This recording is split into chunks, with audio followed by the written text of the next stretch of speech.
পাকা বেতবাৰীত এনডিএৰ অগপদলৰ প্ৰাৰ্থী ডক্টৰ তাৰাপ্ৰসাদ দাসৰ নিৰ্বাচনী প্ৰচাৰ ৰাইজৰ ব্যাপক সঁহাৰি। পাকা বেতবাৰীৰ মৈৰামাৰা গাঁও পঞ্চায়তৰ অন্তৰ্গত ইটাৰবিটাত নিৰ্বাচনী প্ৰচাৰ চলালে এনডিএৰ অগপদলৰ প্ৰাৰ্থী ডক্টৰ তাৰাপ্ৰসাদ দাসে।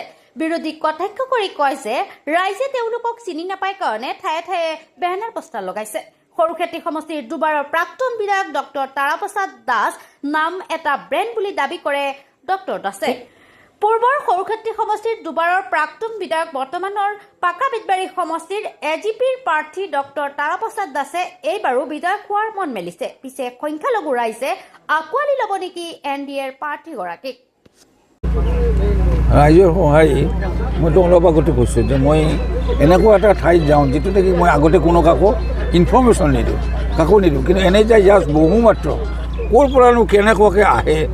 ডাক্তৰ তাৰা দাসৰ নামটো এনেকুৱা গোটেই জিলাখনতে এটা বিস্তৃতভাৱে বিয়পি আছে যে মোক নিজৰ বুলি সকলোৱে ভাবে আৰু সকলোৱে ভবাৰ কাৰণে যে এই মানুহজনৰ ওচৰত নিৰাপত্তা পাম আৰু নিৰাপত্তা পোৱাৰ কাৰণে তেওঁলোকে মোৰ ওচৰত আহি যিখিনি তেওঁলোকে মোক আদৰ সম্ভাষণে নহয় যিখিনি ভাৱৰ আদান প্ৰদান কৰে সেইখিনি মোৰ কাৰণে যথেষ্ট উৎসাহজনক।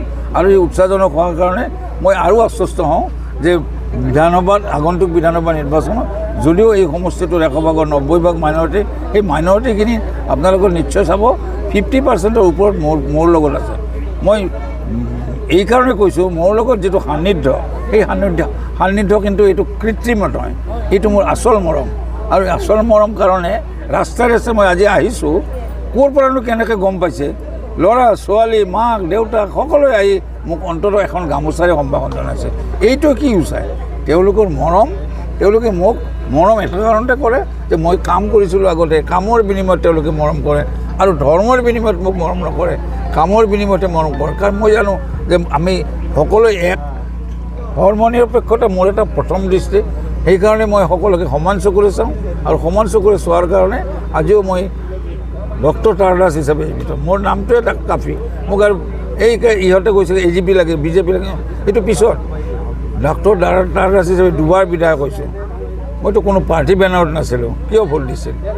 কাম কৰিছিলোঁ, কামৰ বিনিময়ত ভোট দিছিল আৰু কাম কৰাৰ ক্ষমতাখিনি কেনেকৈ কৰিব লাগে সেইখিনি মোৰ বোধগম্য হোৱাৰ কাৰণেই মই প্ৰত্যেকবাৰে জিকিছোঁ। আৰু এইবাৰ নাজানো ভগৱান আল্লাই কি কৰে, কিন্তু তথাপি মোৰ এটা মনত সাহস আছে যে মই জিকি আহি আপোনালোকক সেৱা কৰাৰ কাৰণে নিশ্চয় উপস্থিত থাকিম। আপোনাৰ সন্মুখত দুগৰাকী হেভিৱেইট প্ৰাৰ্থী আছে, কংগ্ৰেছ আৰু এডিএফ, তেনে ক্ষেত্ৰত আপুনি জয় হোৱাটো সম্ভৱ হ'বনে? হেভিৱেইট মানে হেভি কওকচোন। হেভিৱেইট মানে হেভিৱেইট বা কিহৰ কাৰণে কৈছোঁ মই নাজানো। টকা পইচাৰ ৱেইট না মানুহৰ কি ধৰণৰ মনৰ ৱেইট না আন্তৰিকতাৰ ৱেইট? প্ৰচাৰ চলাই আছে। প্ৰচাৰে সকলোখিনি নহয়। আপোনালোকে নাজানে পিলু মোদী বুলি এজন MP আছিলে, তেওঁ ইণ্ডিপেণ্ডেণ্টলি একেবাৰে 6 বাৰ জিকিছিলে।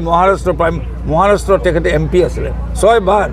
তেখেতে কোনো দিন তেখেতে এই ৱালে যে এই কিবা দিয়ে প্লাষ্টাৰ, আপুনি কৈছে নহয় যে গোটেইখিনি বেনাৰ পোষ্টাৰ ফিক্সাৰ কোনো দিন লগোৱা নাছিল।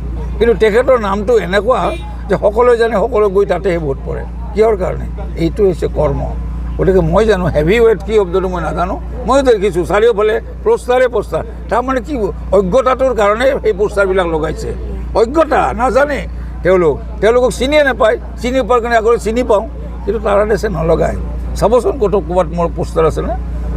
যি 2-4খন আছে সেইখিনি হয়তো যিবিলাক আমাৰ ডাঙৰ অফিচ আছে এইবিলাকতে লগোৱা হৈছে। হয়, যি সময়ত মুখ্যমন্ত্ৰী হিমন্ত বিশ্ব শৰ্মাই সংখ্যালঘু ৰাইজৰ ৰাজ সাৰ ভঙাৰ কথা কয়, তেনে সময়ত আপোনাক এনডিএৰ প্ৰাৰ্থী হিচাপে সংখ্যালঘু ৰাইজে ভোট দিবনে? মইতো আগতে কৈছোঁ সংখ্যালঘু ৰাইজে ভোট কেলৈ নিদিব? মই যদি তেওঁলোকক নিৰাপত্তা দিব পাৰোঁ, কোনে দিব?